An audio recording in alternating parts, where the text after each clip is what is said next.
Bonjour et bienvenue dans cette vidéo, je vais vous détailler la correction du dernier exercice du sujet de Métropole juin 2021 qui était adressé aux candidats libres. On a cette équation différentielle y' égale y plus 2x puissance x, on va chercher l'ensemble des fonctions solutions. Première question, on définit une fonction u, c'est x carré e puissance x, on admet que u est dérivable, on note u' sa dérivée, il faut démontrer que u est une solution particulière de l'équation e. Pour cela, on va donc prouver que u vérifie cette équation e, c'est-à-dire que quand on remplace y par u et y' par u', et bien que l'équation e est vérifiée, fonctionne.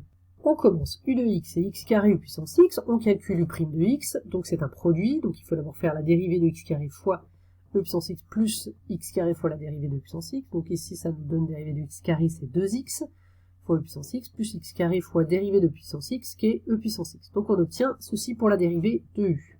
Maintenant, regardons l'autre côté de l'équation, y plus 2x puissance x, on remplace y par u, donc on regarde ce que ça donne, u plus 2x puissance x, et bien u c'est x carré puissance x, donc on obtient ceci, et c'est bien la même chose que u'. Donc u' de x est égal à u de x plus 2x puissance x, ou u' égale u plus 2x puissance x. Ainsi, la fonction u est bien solution de l'équation e. Passons maintenant à la question 2. Alors f est une fonction définie dérivable et on définit la fonction g. En fait, g c'est f moins u. Petit a, démontrer que si la fonction f est solution de l'équation différentielle e, alors la fonction g est solution de l'équation différentielle y' égale y.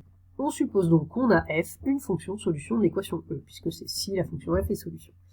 C'est-à-dire f est une solution, ça veut dire que f' est égal à f plus 2x puissance x, c'est l'équation e là-haut.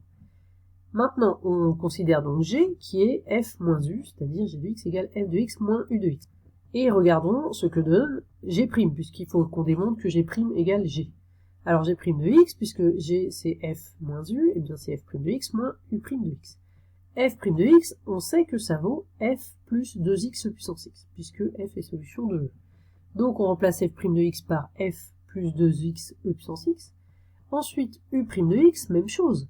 On a vérifié à la question 1 que u' est égal à u plus 2x puissance x. Donc je remplace, j'ai mis une parenthèse puisque le moins là s'applique à tout u' de x. Donc u de x plus 2x puissance x. Maintenant, je vais passer le moins dans toute la parenthèse. Donc il me reste f de x moins u de x. Et puis ici j'ai 2x puissance x.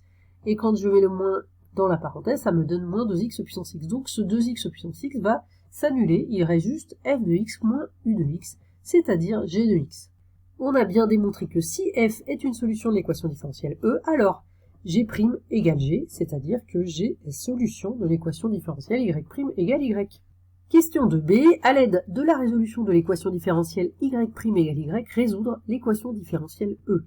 Alors l'équation différentielle y' égale y, eh bien résolvons-la, on sait faire, c'est du type y' égale à y.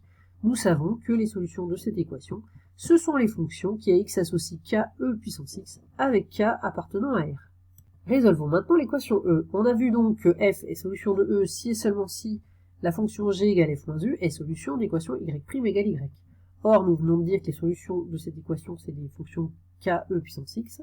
Donc on en déduit que f est solution de e si et seulement si f de x moins u de x, donc f moins u, est une solution, c'est-à-dire est égale à k e puissance x, avec k un réel. On en déduit que f de x, on passe le u de x de l'autre côté, donc c'est égal à u de x plus k e puissance x, et j'en place juste u de x, c'est x carré puissance x. Ainsi, les solutions de l'équation e, on les a trouvées. Ce sont les fonctions qui à x associent x carré puissance x plus k e puissance x avec k un réel. Et nous arrivons à la question 3 qui est l'étude de la fonction u, donc étudier le signe de u', tableau de variation, et puis u concave. Cette question, elle n'a rien à voir avec ce qui a été fait avant. Vous pouvez tout à fait la faire, même si vous n'avez pas réussi les questions d'avant, ça n'a pas de rapport avec l'équation différentielle. Petit a, donc déjà u' de x. Alors ça, on l'avait déjà calculé. Maintenant, pour étudier son signe, eh bien, il vaut mieux mettre en facteur. Alors, vous pouvez voir qu'on peut mettre e puissance x en facteur, et on peut même mettre le x en facteur. Donc, on a x, 2 plus x, e puissance x. Alors, le signe de tout ça, e puissance x est strictement positif, donc u' de x est du signe de x fois 2 plus x. Alors, j'ai fait un tableau avec une ligne pour x qui change de signe à 0, c'est négatif avant, positif après. Une ligne pour 2 plus x qui change de signe à moins 2, c'est négatif avant et positif après. Et donc, le signe du produit qu'on retrouve ici. Bon, si vous avez pris cette expression de x plus x carré que vous avez fait delta, vous trouvez bien évidemment le même résultat pour le signe. Pour la question B, je reprends donc le tableau de signes plus ou moins plus entre moins 2 est 0, et donc on obtient que la fonction u est croissante de moins l'infini à moins 2, décroissante puisque la dérivée était positive, décroissante ensuite et croissante après. Et on peut calculer les valeurs ici, on ne demande pas les limites. Et enfin, dernière question, on demande le plus grand intervalle sur lequel la fonction u est concave. Alors vous vous souvenez, pour concave convexe, le plus simple c'est de calculer la dérivée seconde et de regarder son signe. Alors je reprends la dérivée première, u' de x, et je vais dériver donc cette dérivée. Donc ici j'ai un produit, 2x puissance x, donc je dérive, c'est dérivée de 2x qui nous fait 2 fois e puissance x, plus 2x fois dérivée de puissance x, donc ça redonne e puissance x. Donc ça c'est la dérivée du premier terme. Ensuite ici j'ai encore un produit x carré e puissance x, donc je dérive donc je dérive x carré, ça fait 2x e puissance x, plus x carré, je dérive e puissance x, ce qui fait e puissance x. Voilà. Tout ça, j'ai e puissance x qui est en facteur commun, que j'ai mis en facteur, et il me reste 2 plus 2x plus 2x, ça fait 4x, plus x carré.